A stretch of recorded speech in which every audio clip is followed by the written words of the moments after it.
Welcome back to my channel. আশা করি তোমরা সবাই খুব ভালো আছো, আমিও ভালো আছি। নতুন একটা ভিডিওতে তোমাদের সবাইকে স্বাগত জানিয়ে ভিডিওটা শুরু করছি। আশা করছি তোমাদের ভালো লাগবে।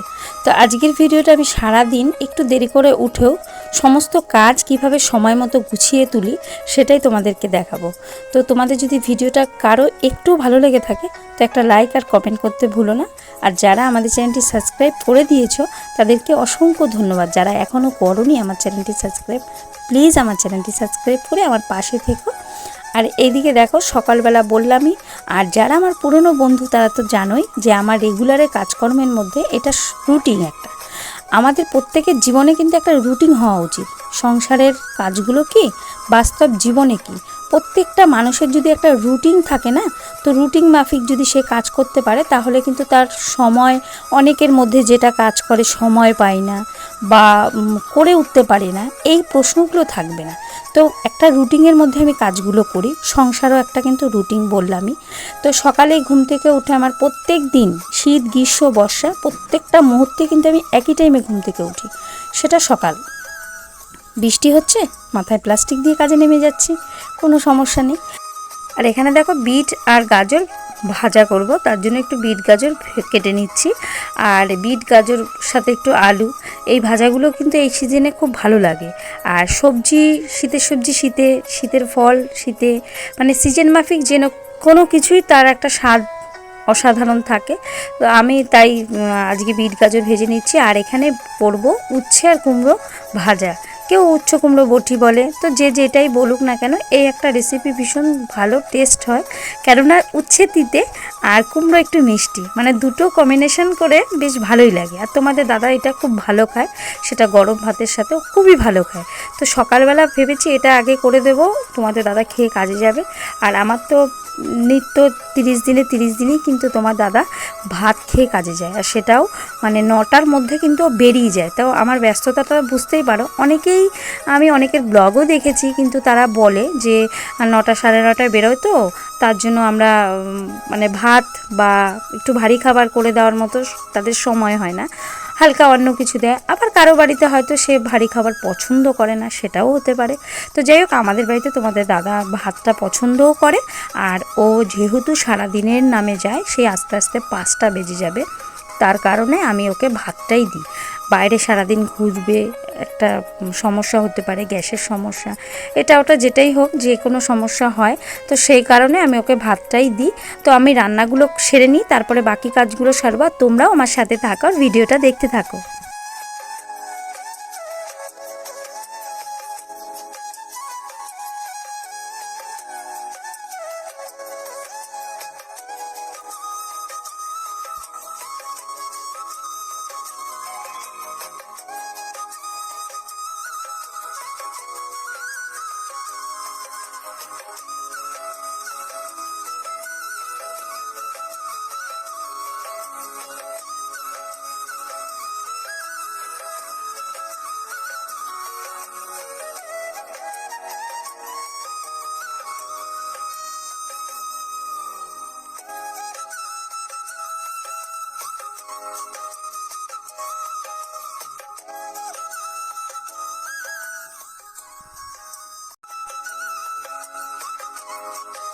তো এখানে পনিরগুলো আমি পিস পিস করে কেটে নিয়েছিলাম, আর তারপরে কিন্তু একটু উষ্ণ গরম জল করে তার মধ্যে এটা একটু ধুয়ে দিলাম, মানে একটু গরম করে নিলাম যাতে সফট আর মোলায়েম থাকে। আর পনির কিন্তু এইভাবে রান্না করে খেয়ে দেখো, অসাধারণ লাগে। যাদের হয়তো প্রশ্ন থাকে যে পনির রান্না করার পরে শক্ত হয়ে যায়, ভালো লাগে না, এটা হবে না। আমি কিন্তু পনিরগুলো ভাজা হওয়ার পরেও আবার একটুখানি জলে ভিজিয়ে রাখবো।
শীতকালে এই যে একটা ফল, তার কিন্তু মানে কি বলবো, যে তার যে গুণাগুণ সেটা বলে শেষ করতে পারবো না।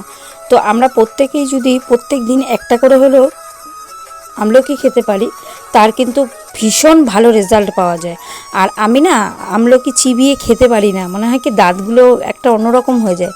তার জন্য ভেবেছি কি এইভাবে ক্যাচারে ঘষে নিয়ে রসটা একদম ডাইরেক্ট, যে পিওর রসটা আমরা চিবিয়ে খাই সেই রসটা, এখানে কোনো জল ব্যবহার করিনি আমি, ওইভাবেই রসটা করে নিয়েছি। আর সেটা শুধু আমার জন্য না, আমি আর আমার ছেলে দুজনেই খাবো। তো যতটুকুই হোক, এখানে যদি 1 চামচ করে আমার ছেলে খায় তাতেও কিন্তু অনেকটা উপকারে লাগবে। তার জন্য আমি ওটা করে রেখে দিলাম, ও যেহেতু পরে আসেনি। আর তারপরে এখানে দেখো পনিরটা অলরেডি হয়েই এসছে, আর বেশিক্ষণ নেই, একটু সামান্য জল তো বেশি ব্যবহার করব না। তো আমার ছেলে খুব ভালো খায় পনির। আর মনে হয় মানে পনির যদি রান্না করা হয় না, তখন ও বলবে সকালে খাবো, দুপুরে খাবো, রাতে খাবো, এইরকম একটা ব্যাপার। তো দেখো মোটামুটি ঝোল রেখেছি, একদম যে রাখিনি সেটাও না, মোটামুটি রেখেছি। আর এখানে চলে এসেছি দেখো জামা কাপড়গুলো গোছাতে। দৈনন্দিন কাজের মধ্যে, এটা রুটিনের মধ্যেই পড়ে। আমার সংসারের কিন্তু আমি এইভাবেই কাজগুলো করে থাকি, তো সেটাই তোমাদের সাথে শেয়ার করলাম। আর এখানে দেখো ছেলের স্কুলের ইউনিফর্মগুলো সাইডে রেখে দিলাম, যেহেতু স্কুলে যাবে, পড়া থেকে এসেই রেডি হবে, তার জন্য। আর জামা কাপড়গুলো এখানে গুছিয়ে নিচ্ছি। আর তারপরে ও চলে আসলে তো আমার এই কাজগুলো করাই হয় না, প্রচণ্ড চাপের থাকে। ওকে খাইয়ে দিতে হবে, ও কোনোটা নিচ্ছে কি না সেটা ফলো করতে হবে, এই কারণে। তো ও আসার আগে আমি যেই কাজগুলো সেরে নিই সেটাও তোমাদের সাথে শেয়ার করে নিচ্ছি।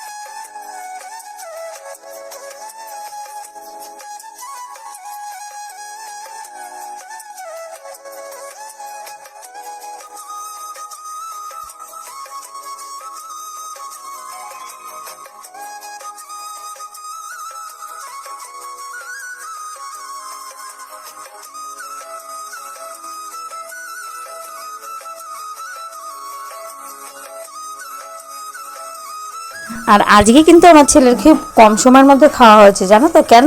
ওর এটা যেহেতু প্রিয় একটা রেসিপি, তো ভালো যে যেটা খায় সেটা কিন্তু খুব তাড়াতাড়ি খেয়ে শেষ করে দেয়, তাই না?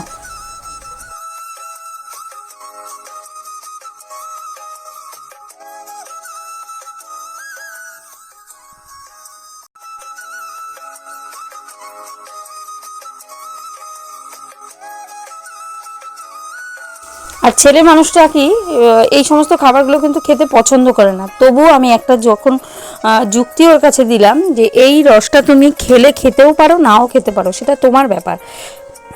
তোমার জন্য যখন কোনো সমস্যা হবে, পেটে ব্যথা হোক আর বমি হোক, গ্যাস কিন্তু এখন, আগেই যেমন মানুষের একটা বয়সের পরে হতো, এখন কিন্তু সেটা না। এখন ছোট বাচ্চা কি বড় কি প্রত্যেকের জন্যই গ্যাসের একটা সমস্যা হয়ে গেছে। তো সেই কারণে ওকে আমি বললাম, তারপরে ও খেলো।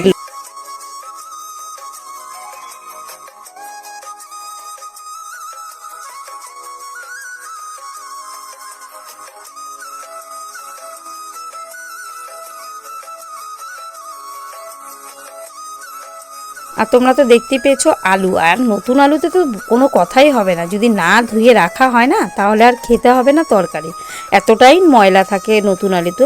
তো আমি ভালো করে খুব ধুয়ে রাখি, আর যখন রান্না করলাম তখন কিন্তু একটু অল্প ধুলেও হয়ে যায়। আর তারপরে চলে এসেছি দেখো এখানে বাসনগুলো মেজে নিতে। আর এই বাসনগুলো মেজে ধুয়ে এগুলো বাদবাকি যেগুলো আছে, আর এগুলো আমার ভাগ্নিতে করে চলে এসেছি আমি কাজ করতে, যেহেতু আমাদের কলে আমার শ্বশুরমা স্নান করছে, তো ওই কলে আর আমি যেতে পারিনি, তার জন্য আমার এখানেই কাজগুলো করতে হচ্ছে। বিছানা চাদরগুলো তুলে নিয়েছি। আর ওই যে বললাম রুটিন, রেগুলারের কাজ রেগুলার যদি আমরা না করি তাহলে কিন্তু কাজগুলো জমে থাকবে।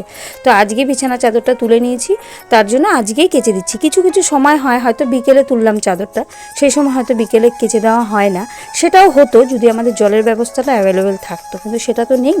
আমাদের কলে জল আসবে, তারপরে আমরা জল পাবো, আর কাছাকাছি করলে একটু জলের পরিমাণটা বেশি লাগে, তার কারণে আমি এখনই এই চাদরগুলো সব কেচে ধুয়ে নিচ্ছি।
তো দেখো এখানে কাচা ধোয়া সমস্ত কাজ কমপ্লিট করে স্নান করে চলে এসেছি এখানে। এখন সময় বাজে 2:10 বাকি। তো বুঝতেই পারছো সমস্ত কাজগুলো আমি কত তাড়াতাড়ি করে সেরে নিলাম। আর আজকে যেহেতু ছেলে দেরি করবে না, তাড়াতাড়ি চলে আসবে, তার কারণে ভেবেছি খেতে বসবো ছেলের সাথেই। অন্যান্য দিন কি হয়, ও স্কুলে থাকে, সেই সময় আর ওর সঙ্গে খেতে বসাটা হয় না। আমি আমার মতো খেয়ে উঠি, তারপরে ও যখন আসে ওকে আমাকে খাইয়ে দিতে হয়। একটা এত বেলায় আসে, খুব দেরি করে খায়, তাই আমিই ওকে খাইয়ে দিই। দেরি করে উঠে সমস্ত কাজ সেরে নিলাম আজকের ভিডিওতে, সেটাই তোমাদের সাথে শেয়ার করলাম। ভালো লাগলে আমার চ্যানেলটি সাবস্ক্রাইব করে আমার পাশে থেকো। আবার দেখা হবে নতুন একটা ভিডিওতে। আজকের মতো টাটা, সবাই সুস্থ থেকো, ভালো থেকো।